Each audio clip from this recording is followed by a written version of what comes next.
Welcome to Crypto in America Live, the only show bringing you candid conversations on the biggest news stories, legal issues, and policy developments shaping the crypto world every Friday at 12 p.m. Eastern.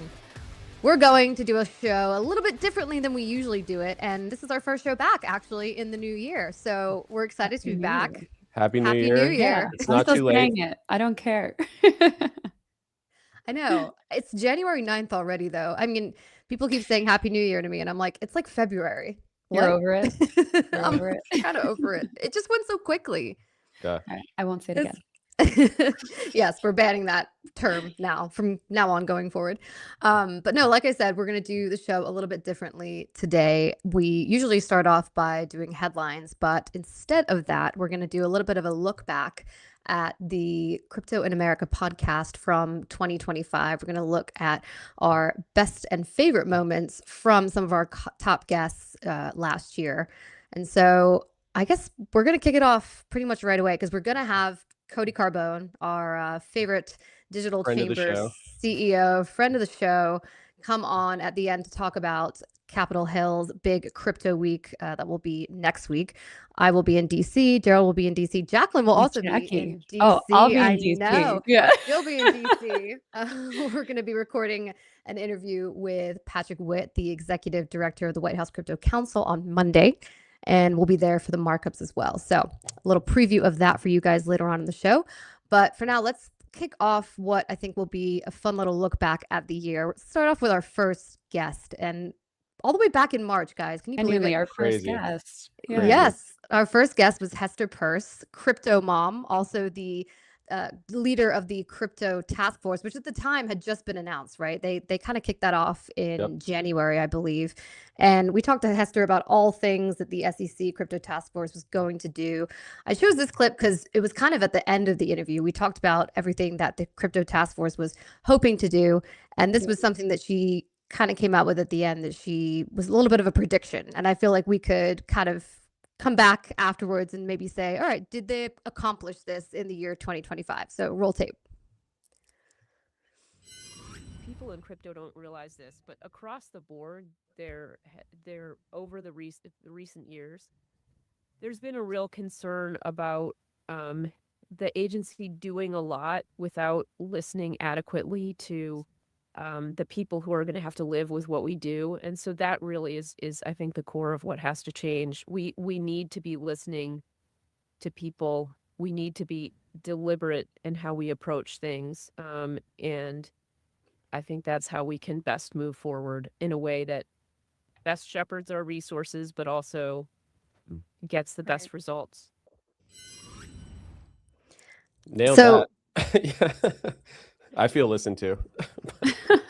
That also came before, like, when we really think about the context of that was like pre-crypto project, pre-Paul Atkins, right? Everything was so new at that point. Like, obviously things were turning for the better with the crypto industry. It was like March at that point when we launched, but yeah, it's like a different world. Right? And I think we did spend actually the bulk of that interview talking about the past as well. I remember we touched on the previous antics of the agency. And I remember your first question to her, Jackie, was what took the agency so long to sit up and do something sounds like about a Jackie crypto? Question. Yeah. And she said, I have that same question, Jackie. I don't know. I know. I'm like, Hester. Yeah.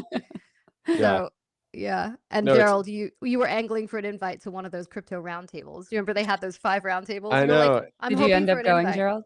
Oh, I attended several, but didn't get to participate. But all the people they put on those roundtables were brilliant.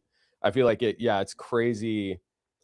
I know the announcement of the crypto task force was so exciting for the industry, and then it was like, how is this actually going to play out? And they stuck to it, right? Like, when we were talking about putting together this version of the show, I thought what was really interesting is that we started at almost exactly the right time to cover all the momentum that happened over the year in the task force, and Hester Peirce were such a central part of that. So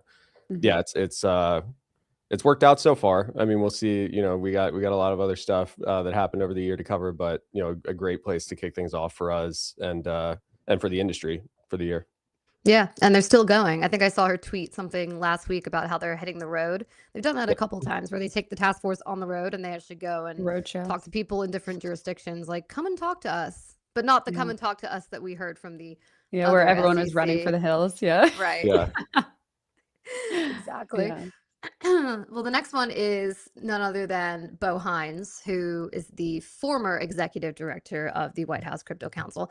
This one was fun because we actually went to the White House, well, Mhm. the executive office building right next to EEOB. the White Yeah. House, the It's the White EEOB. House. We had to get Yeah, security Yeah. it's on the White clearance. House It's all the premises. same. People But people this, do tell me they went to the White House, and I'm like, where'd you go though?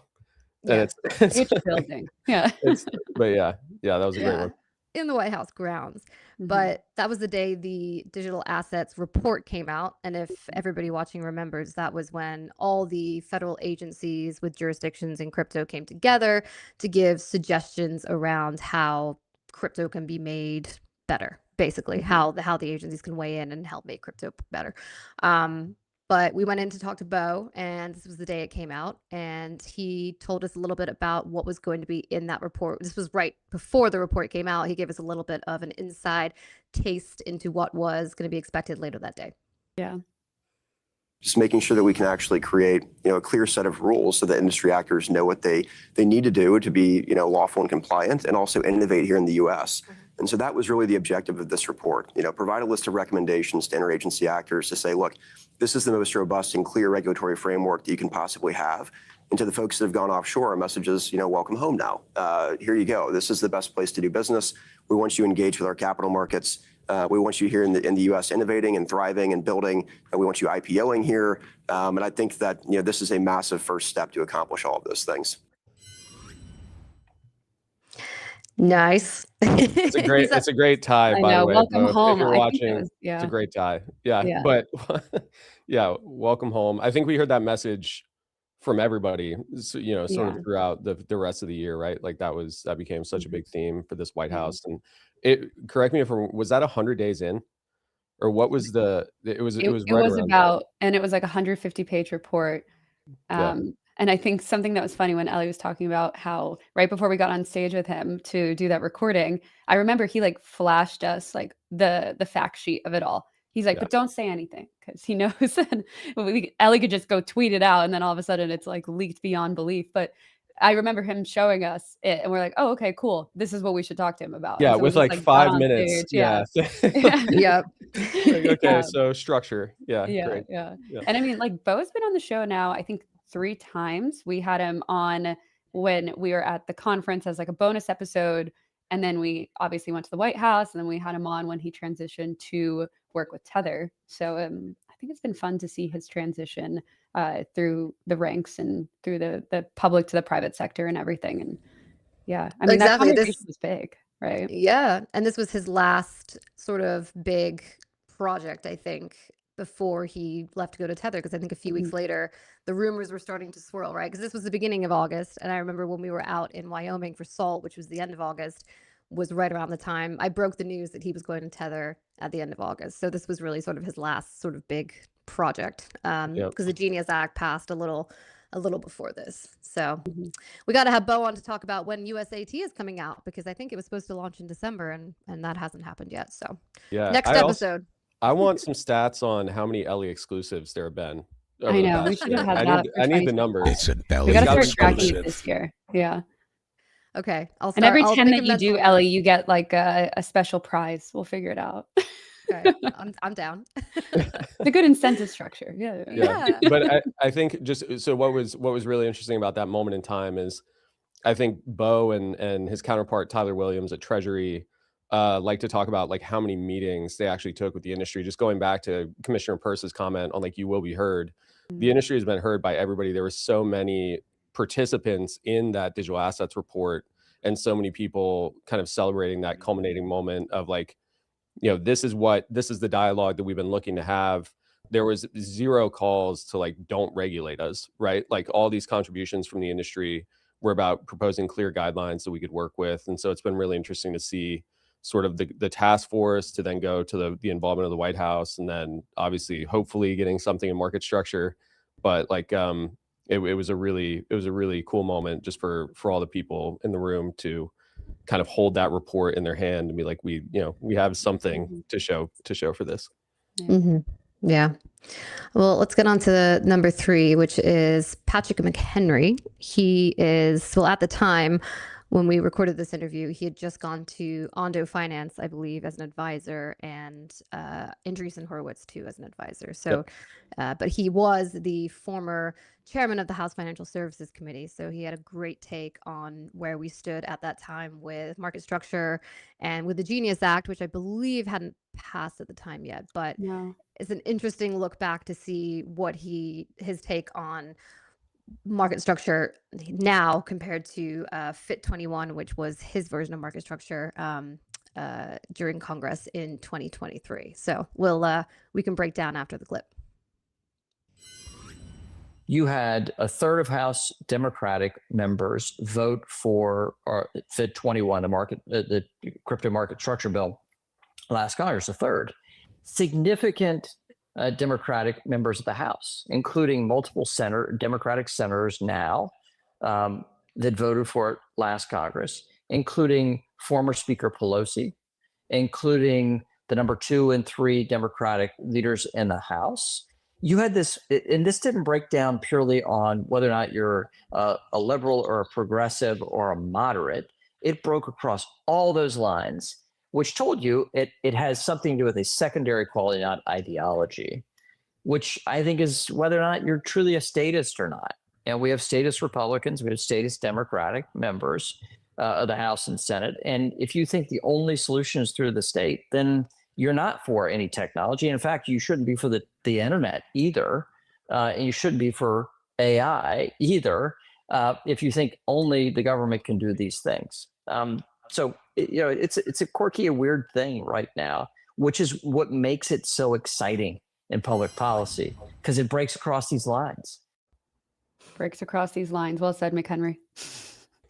It's interesting though, because it might have broken across those lines. Yeah. It's getting a little partisan right now, I would say, in the at least in the Senate, right, Gerald? Yeah, I mean, I think we'll definitely catch up with Cody on this.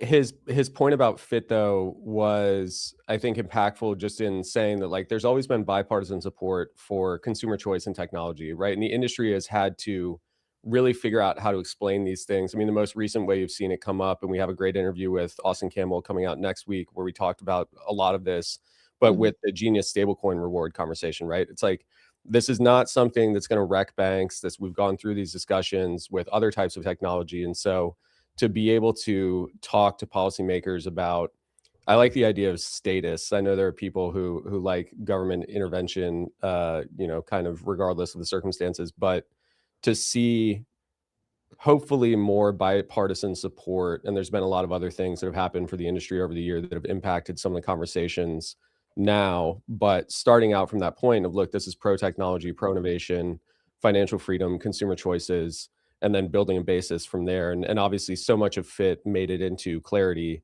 that it was really good to get his perspective on all the work that he and his colleagues had done in the last Congress. And to be fair, you did have 78 Dems vote for clarity back in the summer. So I feel like the House always does a little bit more bipartisan work than the Senate. And to be fair, it is harder to get bipartisan support in the Senate, but just given the numbers. But it'll be interesting to see how that markup fares next week on a bipartisan basis. Things we'll get into with Cody, of course, when we have him on in a couple minutes. But always good to hear from McHenry. All right, next one is Roman Storm.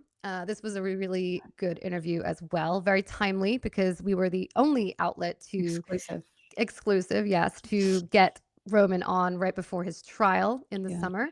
So let's roll that clip. The idea and goal was always to write code, as what we do, not to run a business, not to charge a fee, not to have any revenues. That was our idea, not to have customers. We write code. That's it. Classic Gerald, at the end. Did you see that? Yeah. I was probably curious. I was curious. You're like, but I'm curious. Yes. I mean, for me personally, I found the Roman Storm episode to be extremely significant for both, the American kind of law side of things, but then for builders in this space. And I think Roman was getting at that too, is like, if you're going to create things and use code, are you held responsible for then what that code is used for? Right. Yeah. Still a big debate. Excuse me. Still a big debate. Yeah, but like also shout out to DeFi Education Fund for all the work that they did supporting Roman and supporting developer protections, going through all of this. Like I think we're optimistic that BRCA ends up in which entails some developer protections in this version of market structure, and that's been such a big win because again, you see so many of these problems are equated to like a crypto problem, when really what they are is like a data sovereignty issue or like a sort of liability or contribution issue where we're trying to hold people in the industry accountable in ways that we don't hold people in other industries accountable. And so Roman was like such a good example. And we'll see how the appeals go. We'll see how his future sort of unfolds. But to have that conversation at that time, I think was like a really good kind of sort of impetus for a lot of these conversations that developers deserve the same treatment as people building other products in other industries, right? So it was a great conversation with him. Right. And just a quick catch up for those who don't remember, Roman Storm was one of the co-founders of Tornado Cash, which was a cryptocurrency mixer, and the US government alleged that the mixer was used to launder billions of dollars, including for the North Korean sanctioned entity. What is it? Lazarus Group? Lazarus Group, yes. Lazarus Group, yep.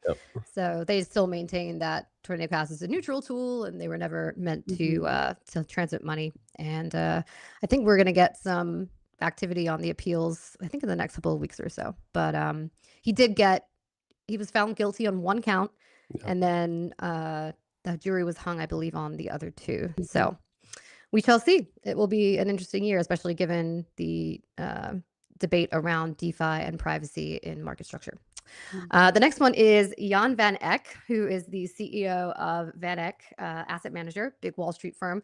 This was fun and memorable because we did this episode in the studio. In our first studio one, right? Yep, studio, studio for the first time. And we talked about everything from Bitcoin to ETFs to macro trends. And this one was fun because Jan talked about how his dad started the company and they actually had the first gold ETF. So roll the tape. Van Eck was, and my dad started the firm, was the first company to offer a gold ETF in 1968 when gold was fixed at $35 an ounce and had been fixed basically for the entirety of US history. But what was interesting about that is it had to be a fund that invested in gold mining shares. Why? Because it was illegal for Americans to invest in gold in 1968.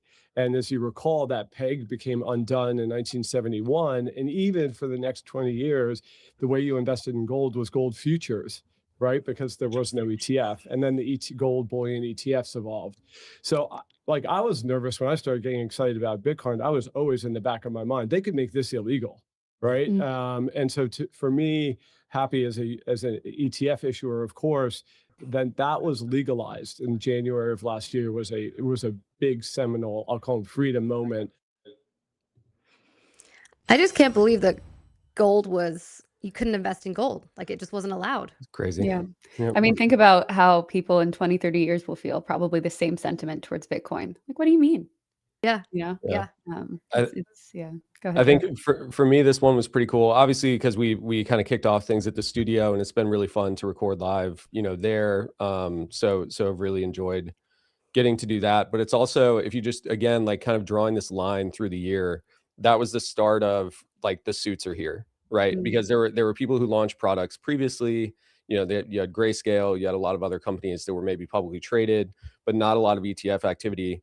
And one of the things that I spend a lot of time talking to people on the Hill about, or just talking to other sort of folks about on the policy side is, say as an example of one of many has built this like very fast, near instant settlement kind of technology, but these financial institutions that want access to that technology were never going to come in without regulatory clarity, right? Like they needed this guidance to get comfortable. They can't kind of YOLO into things.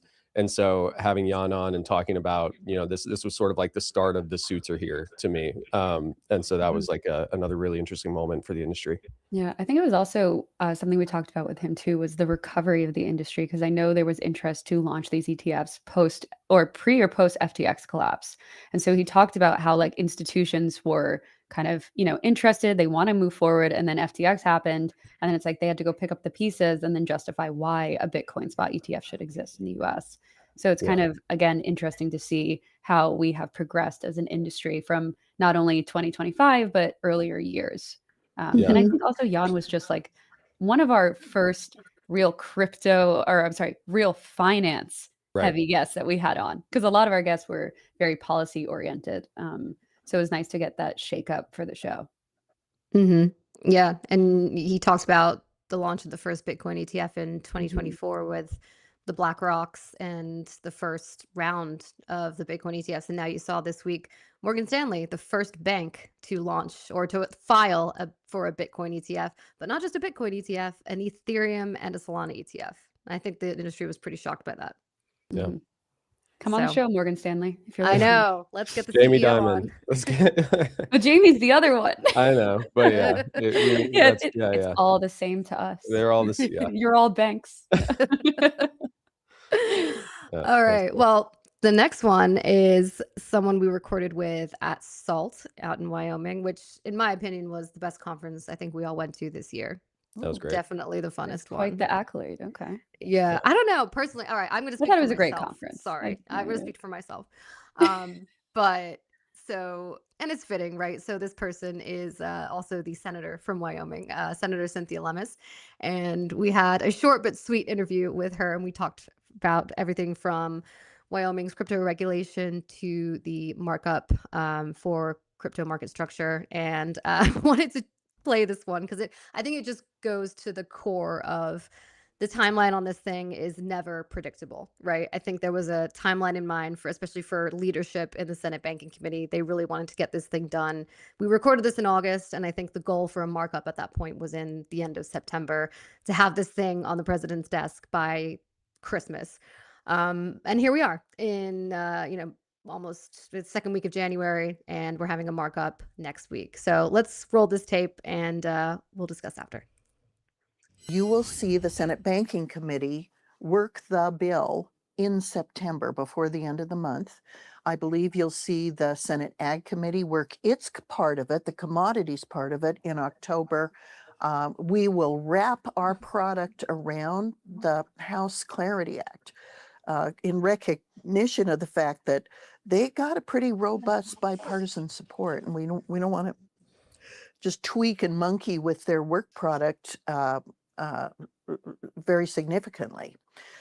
So I'm hoping that before Christmas, we'll see market structure in place in the United States signed by President Trump with clear rules of the road for what is a security, what is a commodity, where the jurisdictions lie, and that the industry will be finally in a position to onshore this industry in a way that makes it the most robust place to do business in the world. Womp womp. Hey, it's all good. I like a little prediction on the timeline. The intent was right. I think there was this little hiccup, the shutdown, that maybe threw a little bit of that off, but directionally accurate. Yeah. And I think the bipartisan nature of, I think at that time, the product that she was talking about in the Senate Banking Committee was largely a Republican product. And since then, we've seen a lot of bipartisan work with the Democrats coming in, them working together, which is obviously at the end of the day, what they would rather have, and probably what the industry would rather have as well. So to her, in her defense, what they're working with now is probably a better product than what we would have had if it had been signed into law in December. And it's really interesting to me to have been so close to like how the sausage is made here. Like this, people compare this legislation to Dodd-Frank just in terms of its scale and its breadth, and just seeing like all of the details that come up, all the conflicts that come up, even just within the interested sort of industry participants, the political aspect of it. It's been really interesting. And I also just want to, behind the scenes on the SALT thing, that was a really cool space. One of the most interesting things that we had to deal with at SALT was figuring out where we were going to record. Oh my And God. so We were running around. we did some work, some scouting of locations out there, and I think it all worked out. But that was the first time we used our cameras on site. Yeah. Yes, we had nice cameras, and they went out for one of our guests. It wasn't Cynthia. No, it was True Asher. fans know. True fans know. Yeah. Oh, sorry. It's all right. Yeah, that was great though. Yeah. On that making predictions front, I can't talk because yesterday I was having a conversation with someone, and that someone put my conversation with them on Twitter, and I had said that the earliest we could see market structure get to President Trump's desk was March. And then everybody was like, March, you're crazy. It's never going to happen in March. And I said, the earliest is March, but that's if all the stars align. And so, that was my prediction. And then if you're Earliest right, March. Ellie, we'll roll the tape and we'll be happy about it. Yeah. Yes. Well, Okay, that's a fun prediction too, because the earliest it could be done is March, and the latest is probably April. Whenever. So, so we'll see. We'll see how it goes. You think April? I heard latest like June. I mean, I think that's optimistic. I think Congress may get a little silly as we go into midterm seasons and we have everything else going on in the world. Their I think, prediction market on this? yeah, we'll see how it goes. Yeah. All right, we'll see.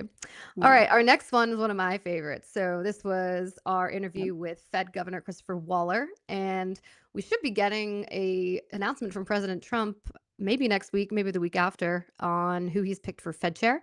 It might be Waller, it might be Kevin Hassett, it might be someone else, but he was definitely in the running, and we talked to him about this. But the clip I'm going to play was a fan favorite, and I think Jacqueline mentioned it went a little bit viral. It was his take on Bitcoin and how he feels about it. He had some people in their feelings. Yeah, that's for sure. Look, I have always argued that Bitcoin was going to end up being something like electronic gold. It's a store of value. It promises no return.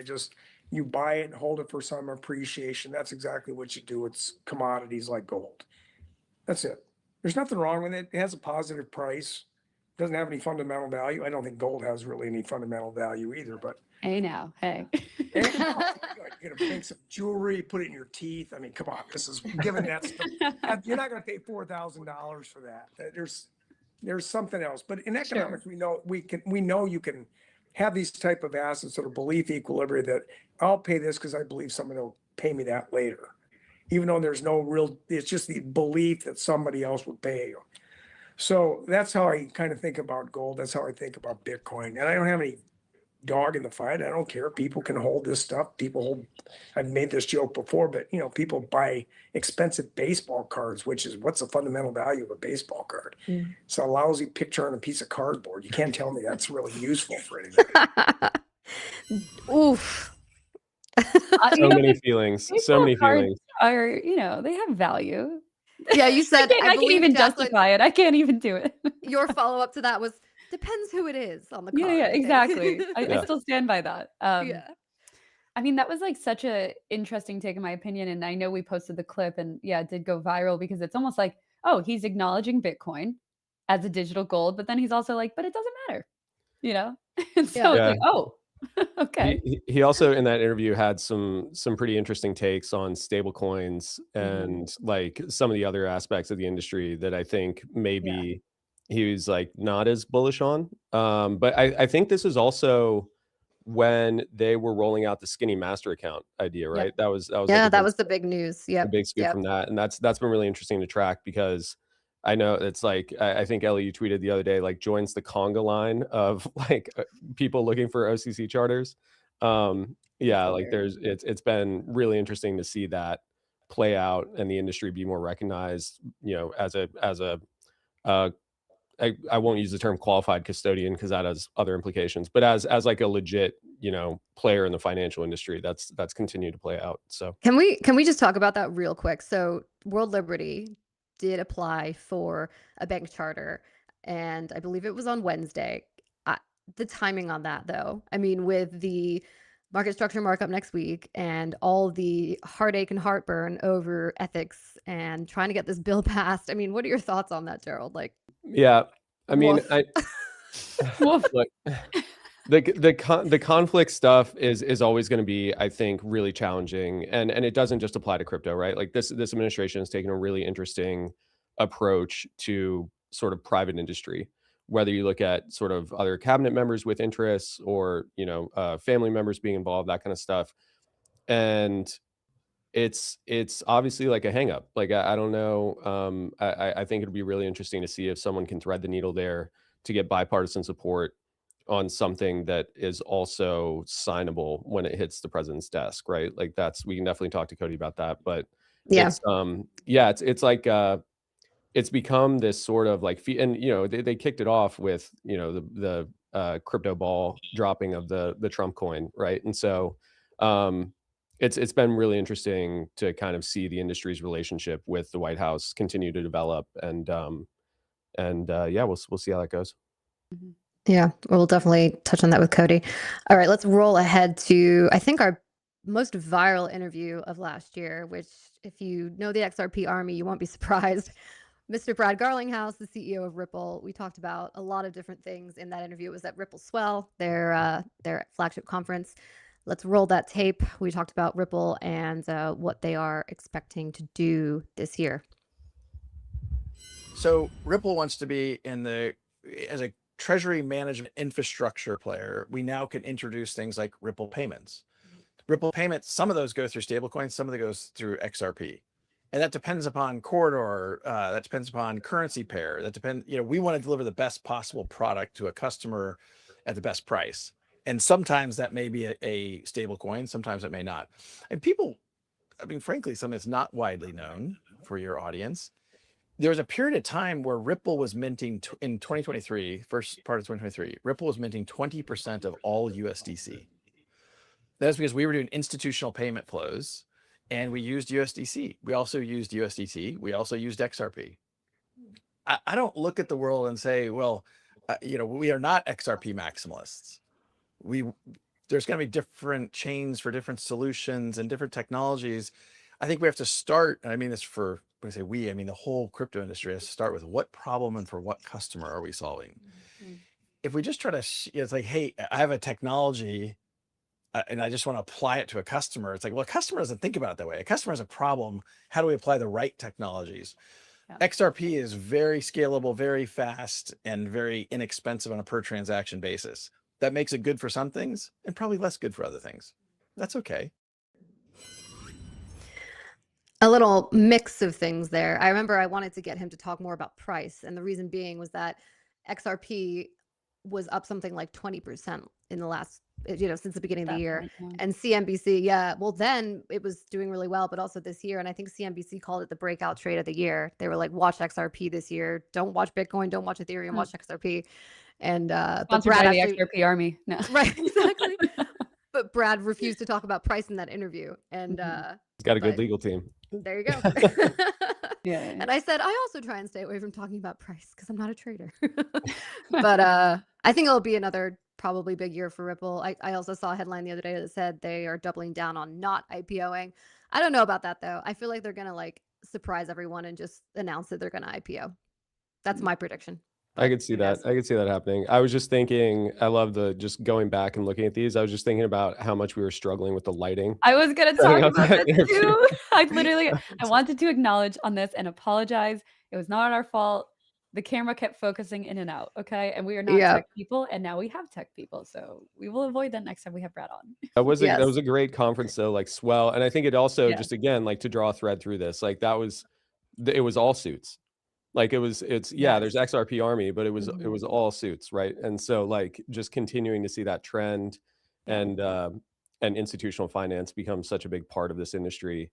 I think it also speaks to kind of the audience and culture that Ripple is attracting, whether it's with XRP, XRPL, or just Ripple as a whole. And we've seen this, with the Hidden Road acquisition and other ones. And it was a good time to have Brad on at that point.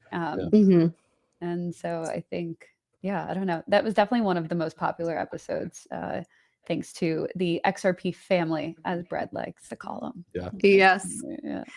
Yeah. So I wanted to put this a little bit earlier in the, if we were going to go by chronological order, but this one is Emin Gunsirer. He is the Avalanche or Ava Labs CEO, Avalanche CEO, the founder of Avalanche, basically. But Yeah. this one, as you guys know, was a fan favorite because this was our trip to London back in May, and we went to the Avalanche conference at Hatfield House, which was like the most beautiful, like stately home I think any of us have ever been to. And we did this panel chat with him on stage. It was our first live episode on stage, and it was in a church, and just the surrounding was beautiful. amazing. It was the just room was amazing, packed. all around beautiful. Yes. Yep.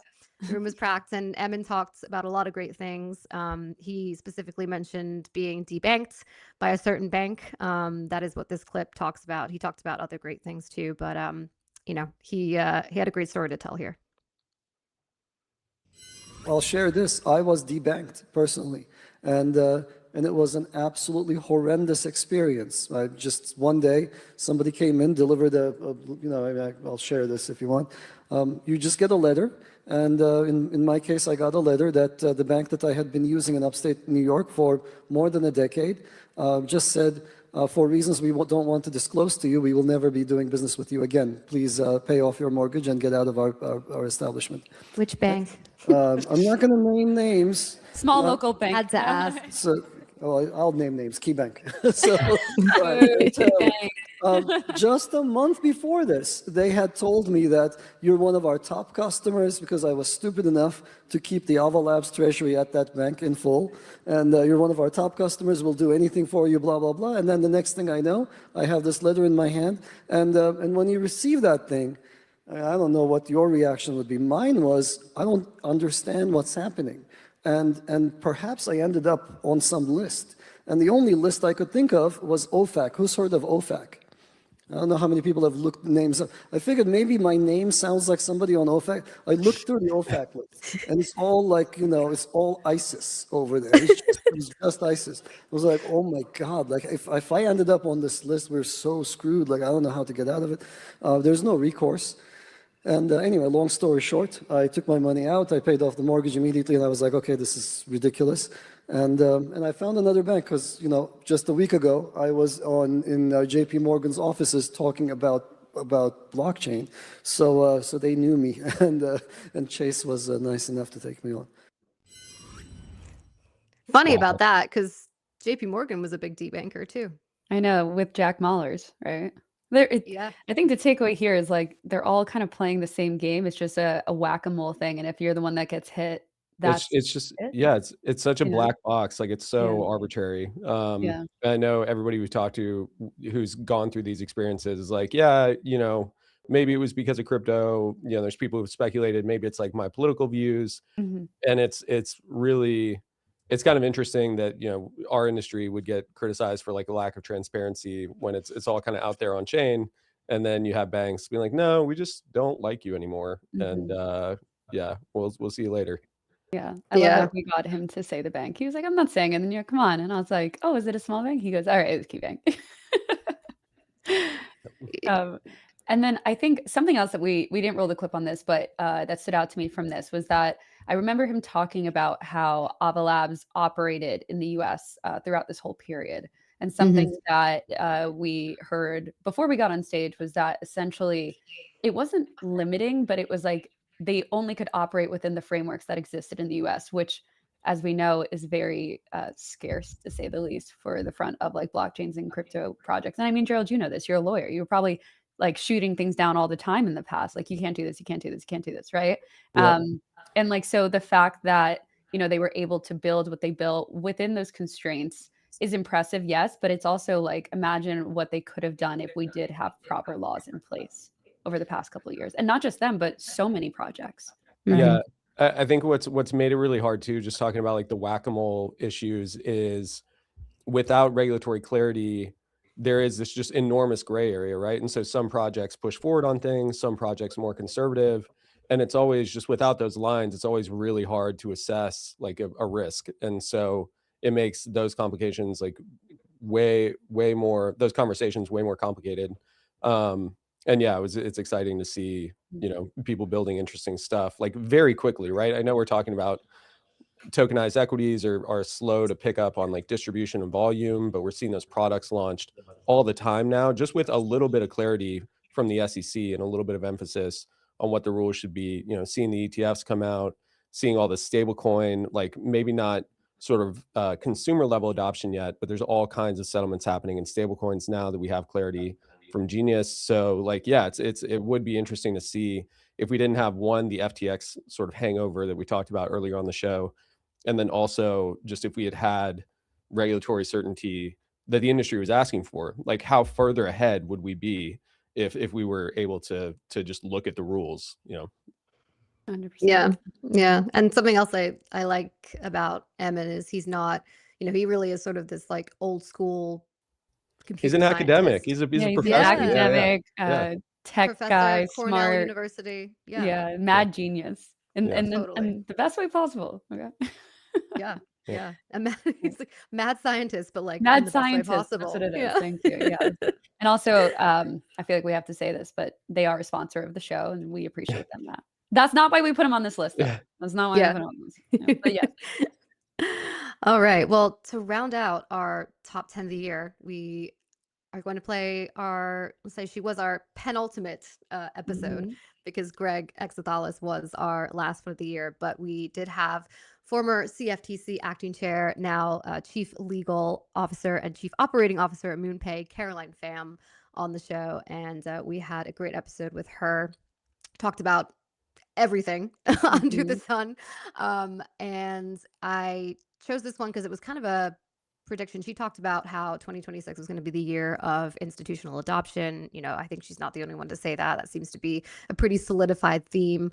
But she talked about how institutional money, specifically institutional crypto money, is going to be coming in basically on the back of a lot of the things that she's done and she's set up at the CFTC. So roll that clip and then we'll talk about it. Once you have good liquidity on the futures exchange, right? It's not some offshore platform where there might be 30% wash trading or, all front running or other kinds of things that are going on. So you know that it's good liquidity. Well, that's going to attract real money cryptos, right? That's going to attract your Bitcoin ETFs, your digital asset treasuries, people who are managing like large amounts of crypto. They're going to want to come to the good liquidity. And again, it meets all of their requirements around governance and fiduciary duty and all of those kinds of things. Once you have real money cryptos coming in and bringing that volume onto a futures exchange, then you're going to bring in the rest of the ecosystem. You're going to have more dealers come in, and then you're going to end up with what is a very efficient market. Yeah. So, yeah. And our last guest. No. I just want to say, so I know she's super busy, but I had a Christmas sweater ready to go. I was super excited. And we ended up recording with her virtually, but we'll see obviously all the things that she put into motion going through her duties as acting chair, and then seeing also a friend of the show, Mike Seelig, who we got to have on. Mike, congratulations on implementing and rolling all that out. And so we've had so many guests. Chris Perkins is another great one who comes to mind, who talks about how the liquidations on October 10th would not have happened. This is another thing we talked about with Caroline. If we had just had regulated futures exchanges, and there are literally things that happen with liquidity and leverage and the futures markets that are really inefficient without that regulatory clarity. So it'll be exciting to see that continue to improve and the industry kind of grow up on that front as well. Well said, Gerald. All right. Well, we cannot round off our first episode of the year without having our friend of the show, Cody Carbone, on to talk a little policy. The Digital Chamber had a big fly-in event yesterday where more than 50 of its members descended upon Capitol Hill. Gerald was there to lobby the Senate on the market structure bill ahead of next week's markup. So let's bring in Cody Carbone. Happy New Year. Oh, I'm not allowed to say that. Good afternoon. Oh, I thought we weren't saying Happy New Year, Ellie. Yeah, we're over it. Happy New Year, Cody. Welcome back. Happy New Year, guys. Good to see you. We haven't seen you since last year. I know, it's been forever, except Gerald. Yeah. Except Gerald. I see Gerald. Yeah. Good to see you. So, Cody, yesterday was a big day for the digital chamber. What was the top line from yesterday's fly-in? Everyone wants to get this bill done. Staffers, Republicans, Democrats, the overall takeaways, we want to get this done. We are optimistic about the markups next week. 2 markups, which is great in both the banking and the ag committee.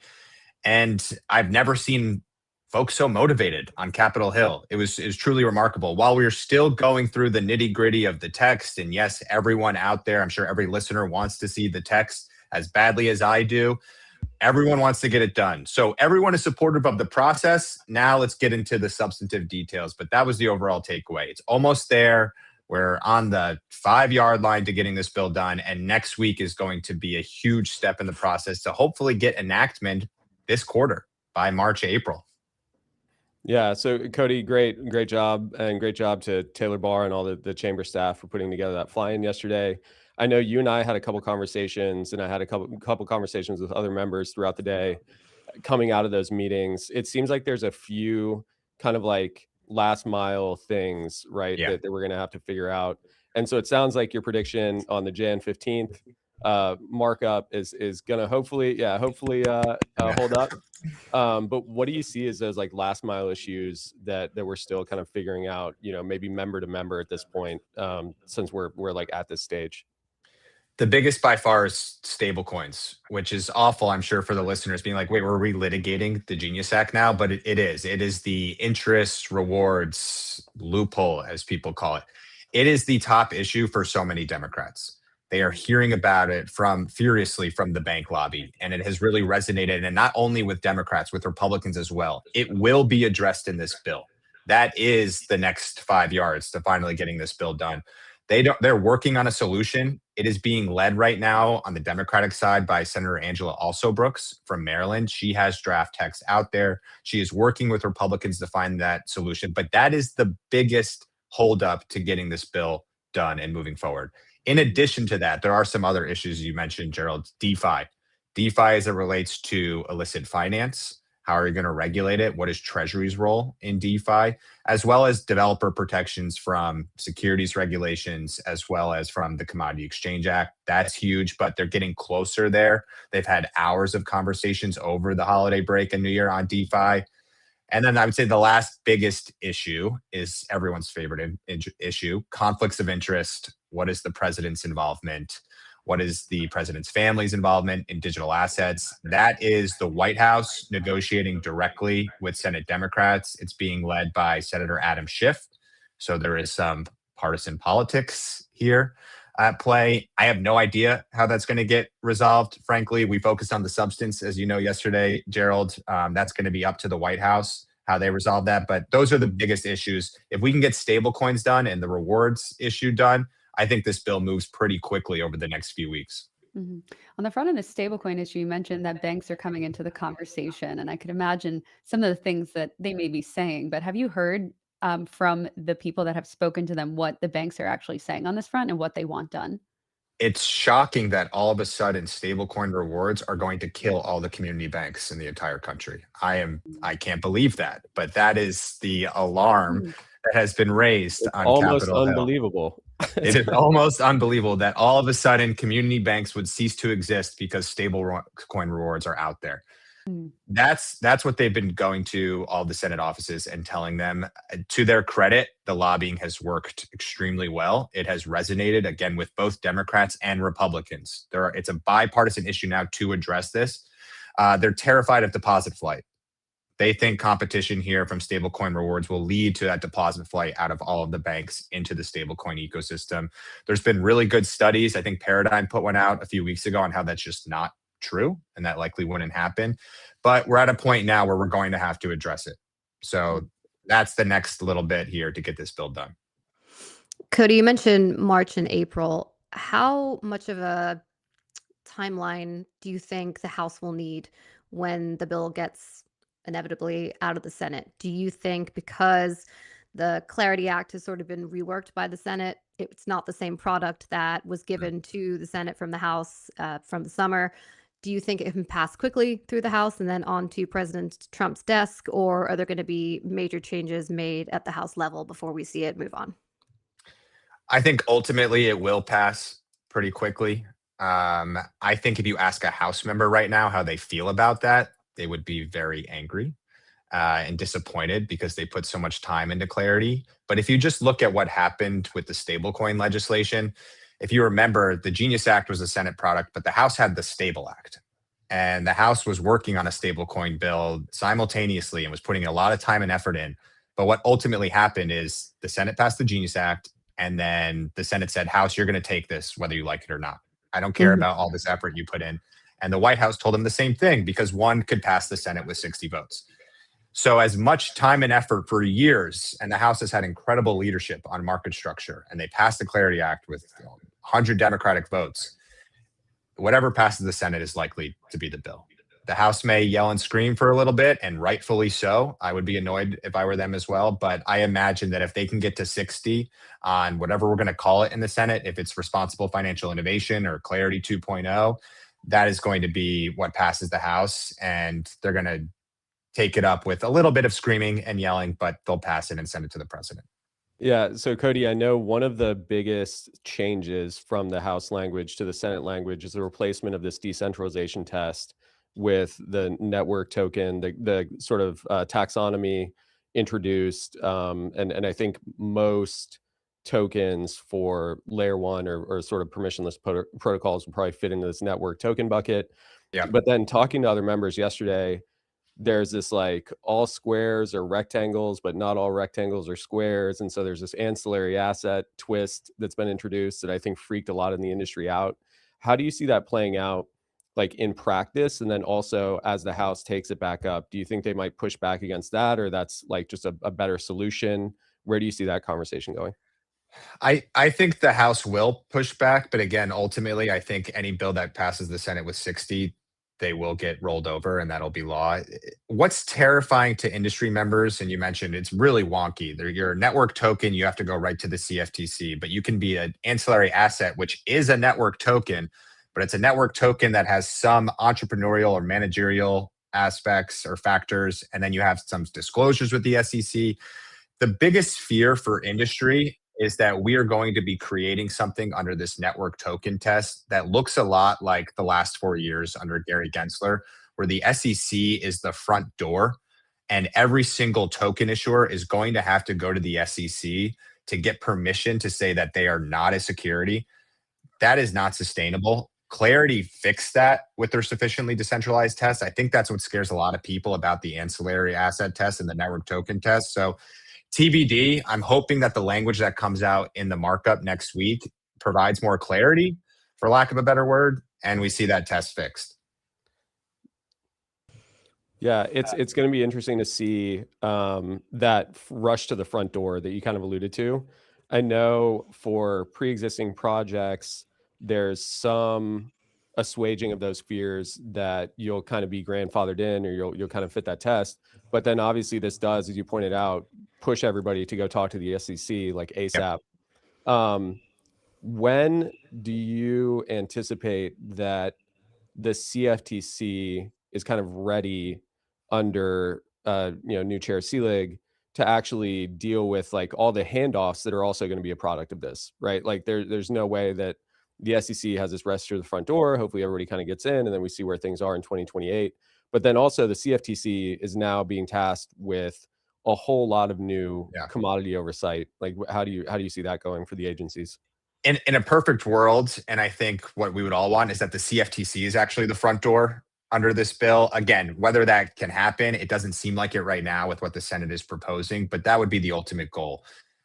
I mean, what's going to be big here and what has been a huge point of contention in the negotiations in the Senate is, does the CFTC have a full slate of commissioners to take on this onslaught of new activity? It is a really small agency. If you look at the amount is appropriated annually to the CFTC compared even to the SEC, but other agencies, it is tiny.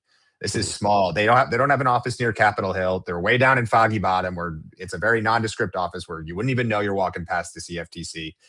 They need money. They need resources. They need CFTC commissioners. Every Democrat that we have talked to on Capitol Hill, when we talk about market structure, they say, well, are we getting a full slate of commissioners? That has been a huge negotiating point, whether the president is going to nominate that full slate. The White House has told us in our meetings and has been very clear in the negotiations that, hey, we're willing to and we're open to it. Give us names. Minority Leader Schumer, give us names that you would want us to nominate. So they need resources. Right now, it's just Mike. Poor Mike is on an island there. So I don't know how he'll be able to just take all of these, companies now coming in being like, you're regulated under us, but they need resources. Mm-hmm. Cody, throughout this whole episode, we kind of did a recap of all the guests that we've had on, and it's fun to run through the year and see how things have changed. On the scale of like 1 to 10, how optimistic or good are you feeling compared to maybe a year ago? Oh, great question. Thank you. You're welcome. I would say I am much more optimistic than I was a year ago. I would say I'm at like 8. I really am. I mean, a year ago, we were about to go into the Trump administration at this time. We didn't really know what to expect. He promised all of these things on the campaign trail. We started to see the nominees like Paul Atkins, that we knew this was going to be a favorable regulatory environment, but Congress is a whole other ballgame. And I was shocked that what the Senate Banking Committee did and the House Financial Services Committee did is right out of the gate, they said, we're going to start with crypto. We're going to pass stablecoin legislation. And the White House was there every single step of the way. And now to start 2026, the first thing that these committees are doing, and it's more committees because you add the ag component, is we're going to do market structure legislation. And the White House is there every step of the way. And the Treasury Department is there every step of the way. And now we have a friendly CFTC chair as well that is confirmed for 5 years. It's hard not to be optimistic. This stuff takes time. And I know everyone wanted a market structure bill like last August, which is great, but we're going to get there. And it's pretty remarkable that we could end the first 2 years of this administration and the 119th Congress said, wow, we just created a regulatory framework for crypto. That was unfathomable January 9th, 2025. So it's hard not to be optimistic. Yeah. Cody, I have to ask, I asked Gerald this earlier in the show, but we wanted to get your take on it too.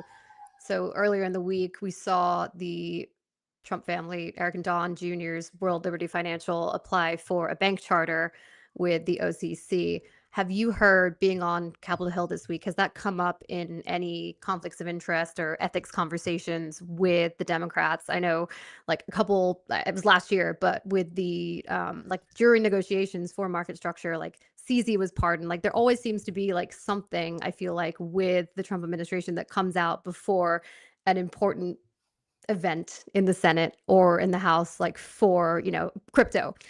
Is that something that you're hearing is maybe going to, affect next week, or is that not really being talked about? Isn't that fun that right before we have a big event ever, there's something that could change it? Can't have or nice drive. things. We can't have nice. It's come up, but it wasn't a huge issue yesterday or this week.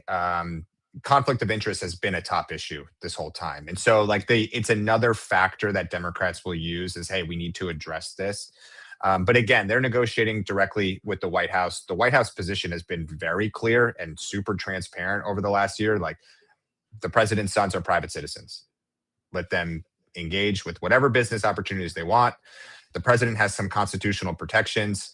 So I really don't know where this is resolved. Again, it's Senator Schiff is proposing language to the White House. I have heard those conversations have gone positive, which is surprising to me given the politics of it all, but they've gone positive. So it's another factor that was raised in the conversation, but it was all under this umbrella of like, we have to address ethics and conflict of interest. I think a really wonky but important point is that Senate Banking and Senate Ag Committee don't have jurisdiction over ethics. So whatever you want to put in this bill, it needs to be added on the Senate floor. It's not going to be in the text that is marked up next week, but something to look out for in the two dueling markups is how often is this raised by Democratic offices? Are they going to be talking about the substance that's before their committee, or is it going to all be on ethics? And then you'll know where it is as a priority and a negotiating point. Yeah, well, Cody, it's going to be an exciting few weeks. We'll have to have you back on whenever we get some progress here. Hopefully we won't be talking during another government shutdown. I know that's not to end on a bummer, but we'll see how things go. A lot of positive momentum from the last year, and we look forward to seeing what happens next. Thanks, guys. Happy Friday. Happy Friday. Thanks. Happy Thanks, New Year. Cody. So yeah. Everyone, Well, Marin. great first show back, guys. Yeah. Great to be back. Happy New Year. Last time. And Happy New We Year. will maybe coming to you from Capitol Hill next week. Yeah. So TBD. But until then, thanks for watching. I think we are up to, I can't see right now, but last time I checked, it was 4,500 live viewers. So if you're watching, if you enjoyed this episode, thank you. We love you. Happy New Year. I'll say it again, and we'll see you next week. Yep. see you guys.